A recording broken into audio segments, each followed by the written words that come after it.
Bonjour, bonjour, c'est Cécile le tapissier, j'espère que vous allez bien aujourd'hui.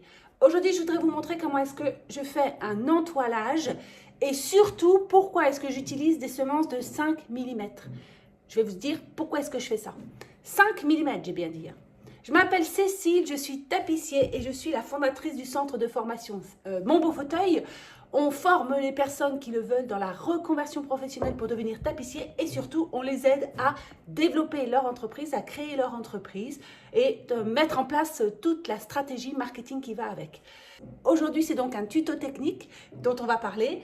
On va voir comment est-ce qu'on fait l'entoilage sur un fauteuil de type cabriolet comme celui-ci. Alors, l'entoilage, d'abord, c'est quoi? C'est le fait de mettre la toile à l'arrière du dossier, comme ceci, sachant que par-dessus, on va y mettre une garniture de crin. Donc, je te montre ça. On commence par l'appointage. Alors, pour l'appointage, je mets le tissu sur l'envers, c'est-à-dire que l'endroit regarde vers l'extérieur du fauteuil. Ensuite, je prends des semences de 16 mm. Moi, j'aime bien prendre des grandes semences pour pouvoir faire les appointages parce que je trouve que ça facilite le travail. Et je viens appointer tout autour en faisant une tension dans la hauteur du dossier, vraiment dans la hauteur afin de pouvoir conserver le guide. Et on vient mettre des semences appointées dans la feuillure du dossier, c'est-à-dire la partie ici qui va recevoir la garniture.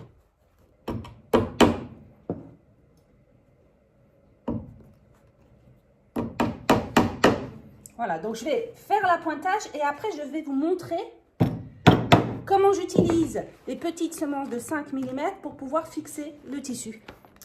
Voilà, j'ai terminé l'appointage. Ici, tout est terminé. Maintenant, je vais remplacer les semences que j'ai appointées avec des petites semences de 5 mm. Alors ça, c'est des semences de 5 mm. Et vous voyez, elles sont toutes petites. Vraiment très, très petites. Et moi, j'utilise des semences évidées, c'est-à-dire des semences au lion. Et vous voyez, c'est bien écrit 5 mm 2 sur 2. Pour remplacer les semences, on va avoir besoin d'un pied de biche et puis d'un ramponneau.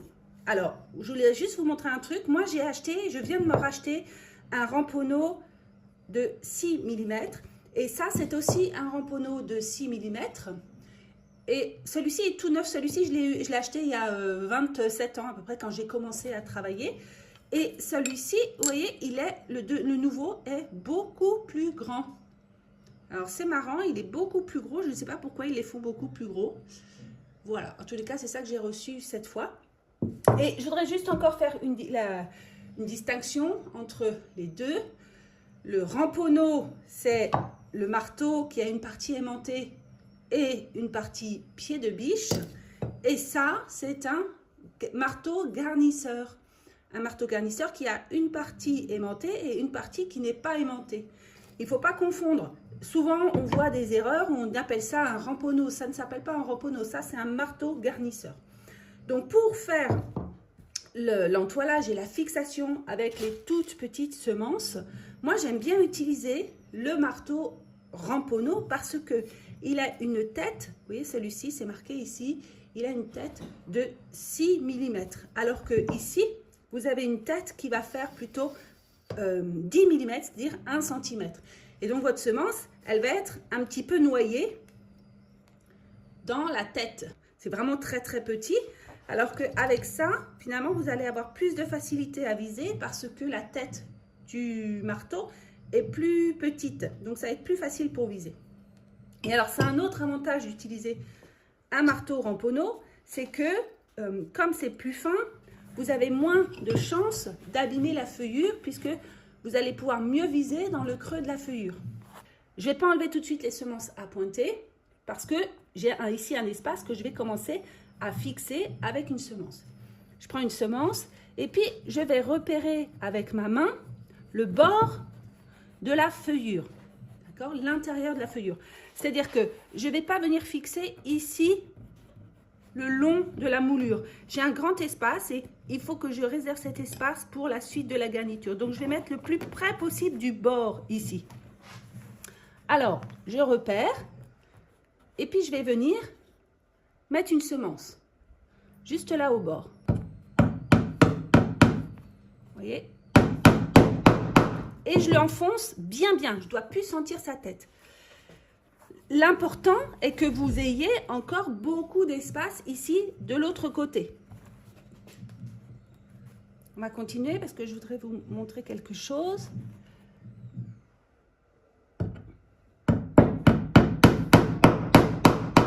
Voilà, donc je vais mettre régulièrement tous les 1,5 cm des semences. Et par exemple ici, cette semence va commencer à me gêner. Alors je vais l'enlever. Je reprends une semence de 5 mm et je vais repérer où est la limite pour venir mettre une semence ici au bord.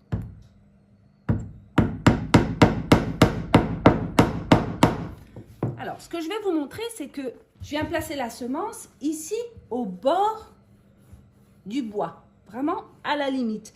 Et évidemment, il ne faut pas venir trop loin parce que vous pouvez casser la feuillure ici à cet endroit-là et faire des éclats. Alors, pour éviter cela, moi j'ai l'habitude de mettre ma main de ce côté, tendre le tissu d'un côté, et puis je vais mettre mes doigts de l'autre côté pour voir à quel endroit je tape. Je sens avec les doigts. Dès que je sens que la semence vient piquer mes doigts, c'est qu'elle n'est pas bien placée. Là, j'ai rien senti. Je suis juste à ce niveau-là, ici. Et quand je tape, eh ben,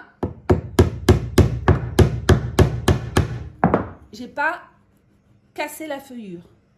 Donc ici, on voit que j'ai bien fixé et que j'ai laissé un grand espace pour pouvoir mettre les couches qui vont venir par-dessus. Mais il n'y a pas toujours un grand espace comme ça. Parfois, ici sur les côtés, l'espace est beaucoup plus petit. Vous voyez ici, par exemple, alors je vais enlever juste pour vous montrer. Ici, la feuillure, elle est beaucoup plus fine. D'où l'intérêt d'utiliser un marteau très fin parce que vous n'avez pas beaucoup d'espace et que du coup, vous risquez d'abîmer avec un marteau trop gros la moulure de votre fauteuil. Alors, je recommence l'opération. Je me mets là, je sens la feuillure dans mes doigts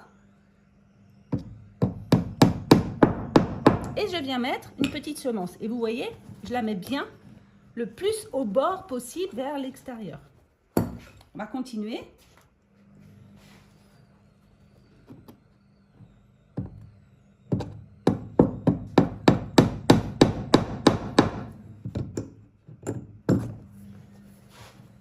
Là, la moulure est courbe, donc elle est encore plus petite qu'ici.